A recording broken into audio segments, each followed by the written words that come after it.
کہ صلاۃ الوسطیٰ جو ہے وہ آپ صلی اللہ علیہ وسلم نے عصر کی نماز کو ہی کہا. اور ہم دیکھتے ہیں کہ کاروباری مصروفیت عصر کی نماز کے وقت جو ہے وہ زیادہ ہو جاتی ہے، اس لیے اللہ تبارک و تعالیٰ نے عصر کی نماز کا اہتمام کرنے کے لیے کہا. دیکھیے فجر میں تو سارے لوگ گھر میں ہوتے ہیں، یہ اور بات ہے کہ فجر کی نماز میں بہت سارے لوگ غائب ہوتے ہیں، لیکن آدمی فجر کی نماز جو ہے وہ ادا کر سکتا ہے، وہ سستی اور کاہلی کی وجہ سے کرتا. ظہر کی نماز میں کھانا کھانے کے لیے سب لوگ بیٹھتے ہیں تو ظہر کی جو ہے وہ پڑھتے ہی ہیں. عام طور سے ہمارے یہاں سب سے زیادہ رش مغرب کی نماز میں ہوتا ہے، اور عشاء کی نماز میں تو سب لوگ فارغ رہتے ہیں. عصر کی نماز کا وقت ایسا ہے کہ اس میں آدمی کی کاروباری مصروفیت، دن کے اختتام پر جو ہے وہ دیگر مصروفیتیں ہوتی ہیں. تو اللہ تبارک و تعالیٰ فرماتا ہے خاص طور سے درمیانی نماز. پھر اس کے بعد اللہ تعالیٰ فرماتا ہے وقوموا للہ قانتین، اور کھڑے ہو جاؤ اللہ تعالیٰ کے سامنے فرما برداروں کی طرح. دیکھیے نماز جو ہے وہ فرما برداری کا درس دیتی ہے کہ ہم کسی کے بندے ہیں، کسی کے غلام ہیں، کسی کے نوکر ہیں، اور اس کے سامنے ہم کو جو ہے وہ فرما برداری کا رویہ اختیار کرنا ہے. تو اللہ تعالیٰ فرماتا ہے کہ کھڑے ہو جاؤ فرما برداروں کی طرح. عام طور سے ہمارے یہاں بلا وجہ نماز کے بارے میں بحث ہوتی ہے، نماز میں یہ نہیں ہے، نماز میں وہ نہیں ہے. نماز اصل جو ہے وہ دو چیزوں کا نام ہے، دو چیز سکھاتی ہے. سب سے پہلی اللہ تعالیٰ کی یاد تازہ کرتی ہے، اور دوسری فرما برداری سکھاتی ہے.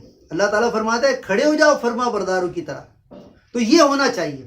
چھوٹی چھوٹی چیزوں میں یہاں ہاتھ باندھنا ہے، یہاں ہاتھ باندھنا ہے، یہ رفع یدین کرنا ہے، آمین زور سے بولنا ہے، نہیں بولنا ہے، کب کھڑے ہونا ہے، کب تک بیٹھے رہنا ہے، یہ معمولی چیز ہے. یہ چھوٹے سے اختلاف بہت بڑی چیز نہیں ہے. نماز میں جو اہم چیز ہے وہ یہی ہے کہ ہمیں اللہ تعالیٰ کی یاد رہے، اور ساتھ ہی ساتھ یہ کہ ہم فرما بردار بنیں. تو اللہ تعالیٰ نے فرمایا کہ حفاظت کرو نمازوں کی، اور خاص طور سے درمیانی نماز کی، اور کھڑے ہو جاؤ اللہ تعالیٰ کے سامنے فرما بردار بن کر. اس کے بعد اللہ تعالیٰ ایک طریقہ بتا رہے، ایک جو ہے وہ سہولت دے رہا ہے. اللہ تعالیٰ فرماتا ہے فَإِنْ خِفْتُمْ، اور اگر تمہیں خوف ہو. اب دیکھیے پہلے خوف کس طرح کا ہوتا تھا؟ جنگ کا خوف ہوتا تھا، سفر کا خوف ہوتا تھا، ہے نا.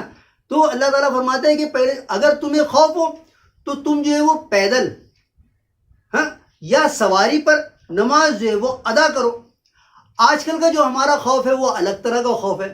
ہمارے یہاں ابھی دو طرح کے خوف پائے جاتے ہیں. ایک خوف جو ہے وہ جب ہمارے یہاں کرفیو لگتا ہے تب خوف کا ماحول ہوتا ہے، اور دوسرا ابھی کورونا میں خوف کا ماحول پیدا ہوا. لیکن یہ دو خوف کے ماحول میں تو ہم کو نماز ادا کرنا اور آسان ہو جاتا ہے. کورونا میں تو ہم گھر پر ہی تھے، مسجد میں بھلے نماز پڑھنے نہیں گئے، لیکن گھر پر تو پابندی کے ساتھ نماز پڑھ سکتے تھے. کرفیو بھی لگتا ہے تو نماز جو ہے وہ ہم پڑھ سکتے ہیں. ہمارے لیے خوف کب ہوتا ہے؟ اور خوف سے مراد کیا؟ کہ تمہیں نماز چھوٹ جانے کا خوف ہو، نماز ضائع ہو جانے کا خوف ہو، نماز قضا ہو جانے کا خوف ہو، ہے نا. عام طور سے ہمارے یہاں کیا ہوتا ہے، سفر جو ہے وہ بڑے لمبے لمبے ہوتے ہیں.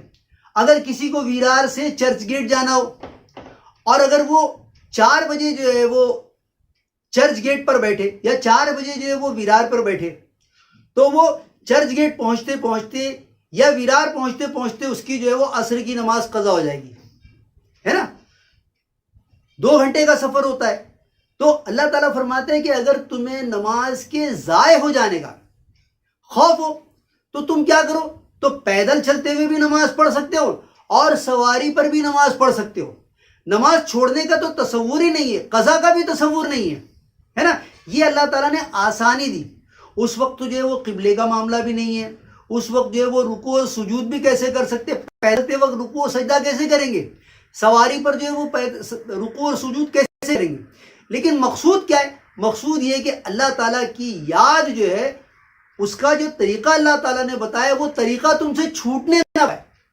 تو اللہ تعالیٰ فرماتا ہے فَإِنْ خِفْتُمْ، اگر تمہیں خوف ہو، یعنی نماز کے ضائع ہو جانے کا خوف ہو، تو پیدل ہو یا سواری پر ہو. فَإِنْ خِفْتُمْ فَرِجَالًا أَوْ رُكْبَانًا. پھر اللہ تعالیٰ فرماتا ہے فَإِذَا أَمِنْتُمْ، اور جب تمہیں امن میسر ہو جائے، جب تم امن میں آ جاؤ، تو فَاذْكُرُوا اللَّهَ كَمَا عَلَّمَكُمْ، تو یاد کرو اللہ تعالیٰ کو اسی طرح جیسا اس نے تم کو سکھایا ہے. اب دیکھیے نماز کا طریقہ قرآن مجید میں کہیں بھی نہیں ہے. طلاق کے بارے میں اللہ تعالیٰ نے چھوٹی چھوٹی تفصیلات بھی بتا دی. وہ تفصیلات بھی بتا دی جو میں نے اس سے پہلے بتایا تھا کہ 1000 یا 2000 میں ایک کیس ایسے ہوتے ہیں، اللہ تعالیٰ نے اس کے بارے میں ہی بتا دیا، لیکن نماز کی تفسیر اللہ تعالیٰ نے قرآن مجید میں نہیں بتائی۔ نماز کی تفصیل آپ صلی اللہ علیہ وسلم کے طریقے میں ہے کس طرح سے نماز پڑھی جائے۔ اللہ کے رسول نے فرمایا صلو کما رأیتمونی، کہ نماز اس طرح سے پڑھو جیسا تم نے مجھے دیکھا ہے۔ اب ہم نے تو اللہ کے رسول کو دیکھا نہیں، صحابہ کرام نے تو دیکھا، لیکن اللہ کے رسول صلی اللہ علیہ وسلم کی ہدایات جو ہے وہ نماز ہیں، محفوظ ہیں۔ نماز میں جو ہے وہ قیام ہو، نماز میں جو ہے وہ رکوع ہو، نماز میں جو ہے وہ سجدہ ہو، نماز میں جو ہے وہ جلسہ ہو، نماز کی جو ہے وہ تسبیحات ہیں۔ تو اللہ تعالیٰ نے ہی سکھائی ہے آپ صلی اللہ علیہ وسلم کو، اور آپ صلی اللہ علیہ وسلم نے ہم کو سکھائی ہے۔ بہت ساری باتیں ایسی ہیں جو قرآن مجید میں نہیں ہیں، لیکن اللہ تعالیٰ نے آپ صلی اللہ علیہ وسلم کو سکھائی اور آپ صلی اللہ علیہ وسلم نے ہم کو سکھائی، ہے نا۔ قرآن مجید میں دیکھیے سورہ قیامہ میں اللہ تعالیٰ نے کیا فرمایا؟ لا تحرک بہی لسانک لتعجل بہی، اس قرآن کو پڑھنے میں اپنی زبان کو جلدی جلدی حرکت میں نہ لائیے۔ لا تحرک بہی لسانک لتعجل بہی انا جمعہ وقرآنہ، بے شک ہم جو ہے وہ قرآن کو جمع کر دیں گے۔ وَإِذَا قَرَأْنَاهُ فَاتَّبِعْ قُرْآنَ، اور جب ہم اس کی تلاوت کریں، جب ہم اسے پڑھیں تو تم اس کی اتباع کرو۔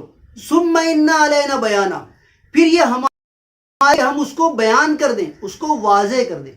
تو اللہ تعالیٰ نے آپ صلی اللہ علیہ وسلم کو سکھایا اور آپ صلی اللہ علیہ وسلم نے ہم کو سکھایا، ہے نا۔ تو اللہ تعالیٰ فرماتا ہے جب تمہیں امن میسر ہو جائے، جب کسی طرح کا خوف نہیں ہو، تب تم نماز اسی طرح پڑھو جس طرح سے تم کو سکھایا گیا ہے، یعنی رکوع بھی کرو، سجدے بھی کرو، جلسے بھی کرو، ایک دم اطمینان کے ساتھ نماز پڑھو۔ ما لم تکونوا تعلمون، جو تم نہیں جانتے تھے، ہمیں نماز کا طریقہ نہیں معلوم تھا۔ اگر کوئی شخص یہ کہے کہ نماز جو ہے وہ اس طریقے سے نہیں پڑھی جائے بلکہ اس طریقے سے پڑھی جائے، اس طریقے سے پڑھیں گے تو زیادہ فائدہ ہوگا، تو ایسی نماز جو ہے وہ قبول نہیں ہوگی۔ نماز وہی قبول ہوگی جو اللہ کے رسول صلی اللہ علیہ وسلم نے ہم کو سکھائی ہے، ہم کو بتائی ہے نا۔ تو ان دو آیتوں میں اللہ تبارک و تعالیٰ نے نماز کی اہمیت، نماز کی فرضیت، اور نماز میں اگر کوئی، نماز کی ادائیگی میں اگر ہمیں کوئی تکلیف ہے، خوف ہے، چھوٹ جانے کا خوف ہے، تو اللہ تعالیٰ نے ہم کو جو ہے وہ رخصت، ہم کو جو ہے وہ سہولت دی ہے، تو اس سہولت کا ہم استعمال کریں، اور ساتھ ہی ساتھ یہ کہ نماز ہم اسی طرح پڑھیں جس طرح سے اللہ کے رسول صلی اللہ علیہ وسلم نے پڑھی ہے۔ ہر چیز کی نسبت اللہ کے رسول صلی اللہ علیہ وسلم کی طرف ہونی چاہیے کہ اللہ کے رسول صلی اللہ علیہ وسلم نے ایسا کیا ہے اس لیے میں ایسا کر رہا ہوں، نسبت کسی اور کی طرف نہیں ہونی چاہیے۔ یہ اور بات ہے کہ اس نسبت کے معاملے میں تحقیق میں کسی سے کوئی غلطی ہو جائے، لیکن نسبت رسول کی طرف ہونی چاہیے۔